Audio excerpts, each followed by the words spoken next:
மாண்பு உறுப்பினர் விஜய் சரவணன் பேச ஆரம்பிக்கலாம். நன்றி.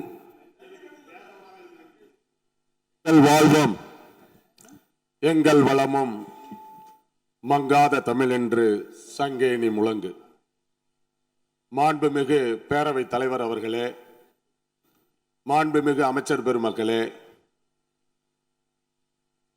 மரியாதைக்குரிய பேரவை உறுப்பினர்களே, அனைவருக்கும் வணக்கம்.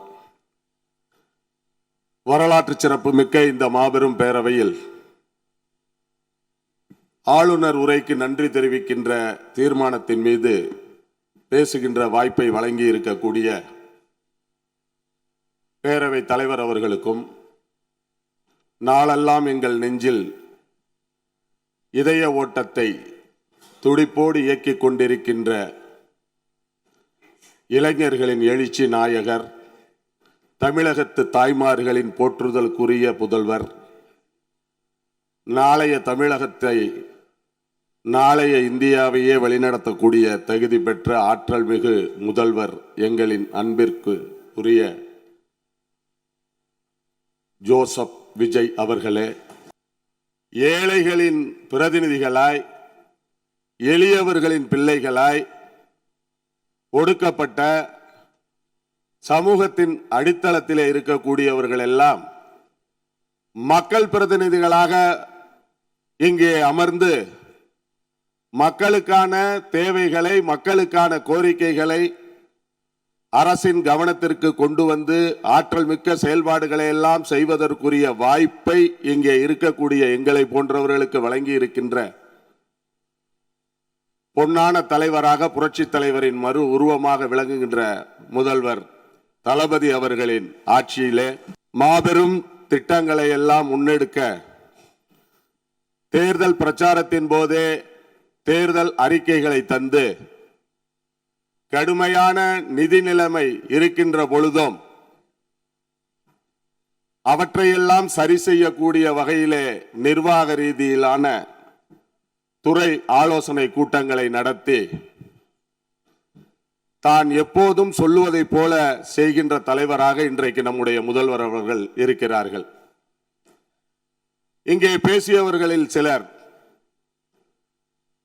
பேரறிஞர் அண்ணா அவர்கள் 67 ஏற்படுத்திய புரட்சியும், 77 எம்ஜிஆர் அவர்கள் ஏற்படுத்திய புரட்சியும், 2026 தளபதி அவர்கள் ஏற்படுத்தி இருக்கிற புரட்சியையும் பற்றி இரண்டும் ஒன்றல்ல என்று சொன்னார்கள். பேரறிஞர் அண்ணா அவர்கள் திராவிட முன்னேற்ற கழகத்தை எதற்காக தொடங்கினார்களோ, 40 ஆண்டு கால மக்கள் பணிக்கு பின்னால் ஆட்சிக்கு வந்தார்கள் என்பது எப்படி போற்றப்படுகிறதோ, அதை போல எம்ஜிஆர் அவர்கள் அனைத்திந்திய அண்ணா திமுகவை எதற்கு ஆரம்பித்தார்கள் என்பதற்கான காரணம், எந்த கொள்கைகளுக்காக ஆரம்பிக்கப்பட்ட ஒரு இயக்கம் அதிலிருந்து விலகிய போதுதான் எம்ஜிஆர் அவர்கள் அண்ணா திமுகவை ஆரம்பித்தார்கள். அவர்கள் ஒரு 15 ஆண்டுகளுக்கு மேலாக மக்கள் பணியை செய்து ஆட்சியை பிடித்தார்கள். அதை போலத்தான் இன்றைக்கு தமிழக வெற்றி கழகம் என்கிற கழகம் ஆரம்பிக்கப்பட்டு 2.5 ஆண்டுகள் ஆகலாம். ஆனால் தமிழகத்து மக்களுக்கு சேவையாற்றுகின்ற பணியிலே தன்னுடைய பெயரில் ஆரம்பிக்கப்பட்ட ஒரு ரசிகர் மன்றத்தை, வெறும் ரசிகர் மனப்பான்மையில் இருந்த எங்களை போன்ற பதறுகளை எல்லாம் இன்றைக்கு பண்பட்ட விதைகளாக்கிய ஒரு தலைவர் எங்களுடைய தளபதி அவர்கள். 1/4 நூற்றாண்டு கால இந்த மக்கள் இயக்க பணி இங்கே எதிர்வரிசையிலே அமர்ந்திருக்கக்கூடிய மூத்த சகோதரர்களுக்கு நன்றாக தெரியும். நீங்கள் அதிகாரத்தில் இருந்த காலத்திலே நாங்கள் அழைத்து செய்த நலப்பணிகளிலே நீங்கள் கலந்திருக்கிறீர்கள்.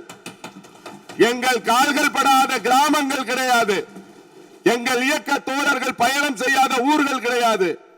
நாங்கள் ஆட்சி அதிகாரத்திற்கு வருவதற்கு முன்னதாகவே தீட்டிய திட்டங்கள் எத்தனை எத்தனை என்பது தமிழகத்து மக்களுக்கு தெரியும். ஏனென்று சொன்னால் பயன்பெற்றவர்கள், அந்த பயனை அடைந்தவர்கள் இன்றைக்கு எங்களை தேர்வு செய்து இந்த சட்டமன்றத்திற்கு அனுப்பியிருக்கிற தமிழகத்து மக்கள் என்பதை மறந்து விடாதீர்கள். இந்தியாவிலேயே மிக தெளிவாக வாக்களிப்பவர்கள் தமிழகத்து வாக்காளர் பெருமக்கள் தான். நாங்கள் மீண்டும் ஒன்றை சொல்லிக்கொள்ள கடமைப்பட்டு இருக்கிறோம். எங்கள் முதல் வரிசையில் இருக்கக்கூடிய அமைச்சர் பெருமக்களோ பின்னிருக்கைகளிலே இருக்கக்கூடிய உறுப்பினர்களோ உங்களுடைய வார்த்தைகளில் வருவதைப் போல எதையும் அறியாத இளைஞர்கள் கிடையாது.